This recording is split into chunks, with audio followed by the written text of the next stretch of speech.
और बहुत पढ़ने वाले प्रैक्टिशनर्स हैं। आज हमारे बीच में ऐसे स्पीकर के तौर पे राकेश कटारिया जी गुड़गांव से बहुत अच्छी नॉलेजेबल आज सेशन उन्होंने लिया और हमने जीएसटी के ऊपर में पूरे एक्ट पे चर्चा करी, प्रैक्टिकल एस्पेक्ट कि कानून क्या है और उस कानून के अंदर में हम कैसे प्रैक्टिस कर रहे हैं, क्या हमारी जो है व्यावहारिक आज मतलब जो स्थिति है और उसके अंदर में हमें अपग्रेड करने की क्या ज़रूरत है, हम जो समस्याएं जो कमियां हैं उनको कैसे दूर करें, किस प्लेटफॉर्म पे लिखें कि जो वो कमियां जल्द दूर हो जाएं। कुछ सुझाव, कुछ शिकायतें हमें वैट से रिलेटेड भी मिली, उन पे भी हमने अपना संज्ञान लिया और चिट्ठियां लिखने के लिए आश्वस्त किया बार को। और ऐसे ही हमारे पास में जो दिन प्रतिदिन व्यवहारिक तौर पे जो हमारी समस्याएं आती है उनकी चर्चा करके उनको हमने एक अपने आने वाले समय में चिट्ठियां जो लिखनी है, जो शिकायतों की तौर पे या सुझाव के तौर पे रिप्रेजेंटेशंस, जो सबमिशंस हमने बना करके गवर्नमेंट को देने हैं, उनको हमने आज कलमबंद किया है।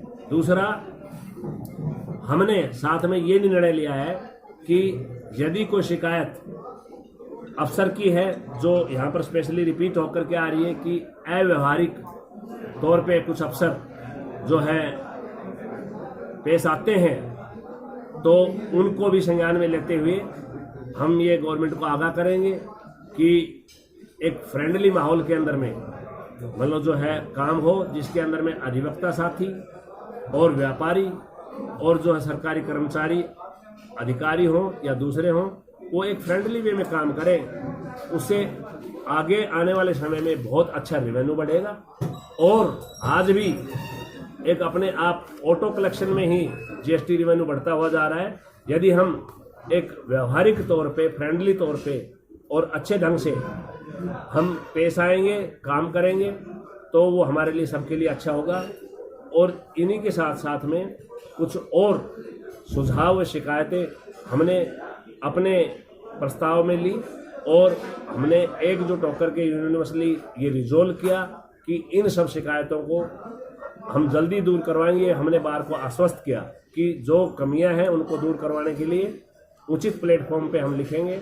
जो हमारे पास में किसी भी तरह की कोई आदमी की पर्सनल शिकायत है या हमारे जो अधिवक्ता की कोई ऐसी शिकायत है जो डे टू डे प्रैक्टिस में प्रॉब्लम आ रही है, उनको हमने संज्ञान में लेते हुए उन चीज़ों को हमने बड़े तौर पे आज एक अंकित किया है और उनको हम एक समय पे, निश्चित समय पे, विद इन कमिंग वीक हम इन चिट्ठियों को लिख करके जो है सभी प्लेटफॉर्म जहाँ जहाँ हमने लिखनी है उनको हम संप्रेरित करेंगे। प्रधानमंत्री, फर्जी जो फर्में हैं उसको लेकर सरकार के सामने सबसे बड़ी चुनौती इस समय आ रही है, उनको रोकने के लिए आपकी एसोसिएशन क्या है? देखिए, कोई बात नहीं, 5 मिनट। जो फर्जी बिल वाली बात आपने कही, हमारी संस्था किसी भी अव्यवहारिक व्यापारी के साथ नहीं खड़ी है। जो फर्जी बिल लेने वाले हैं वो अव्यवहारिक है और वो टैक्स की चोरी करते हैं। यह संस्था किसी चोर के साथ में खड़ी नहीं होती है। यहाँ पर तो हम कानून की बात करते हैं, हम बात करते हैं कि सही ढंग से कानून को कैसे इंटरप्रेट किया जाए, कैसे लागू किया जाए और कैसे हम व्यापारियों को फायदा कानून के जरिए दिलवाएं। यदि खुद ही व्यापारी कोई अव्यवहारिक है या वो टैक्स की चोरी करता है तो उसका डिफेंस हरियाणा टैक्स बार नहीं लेती।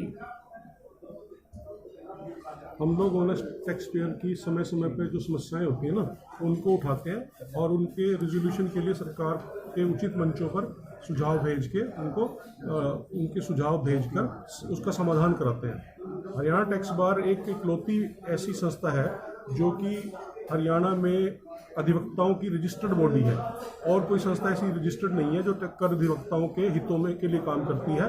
और हम लोग क्वार्टरली एक मीटिंग करते हैं, ये मीटिंग भी उसी का एक पार्ट है। क्वार्टरली अलग अलग जिलों में मीटिंग होती है। पिछली मीटिंग हमारी भिवानी में थी तो वहीं पे ही हिसार ने ये दायित्व लिया था कि यहाँ पे अधिवक्ताओं के सभी स्टेट से सभी अधिवक्ताओं को बुलाकर एक मीटिंग की जाए। और हमारे बीच में हिसार टैक्स बार के प्रधान तरुण गोयल जी हैं और हमारे जोनल कोऑर्डिनेटर रहेजा साहब हैं, दर्शन रहेजा जी हैं, और हमारे डिस्ट्रिक्ट कोऑर्डिनेटर वरुण सिंगल जी भी उपलब्ध हैं। इनके सहयोग से, इनके सौजन्य से आज की मीटिंग यहाँ पर रखी गई और जहाँ पर 15 जिलों से आए हुए सभी साथियों ने अपनी समस्याएं रखी और जिसका हमने कलमबद्ध कर लिया है और समय पर निदान के लिए उचित मंचों पर उनको भेजा जाएगा और उसका रिजोल्यूशन कराया जाएगा। और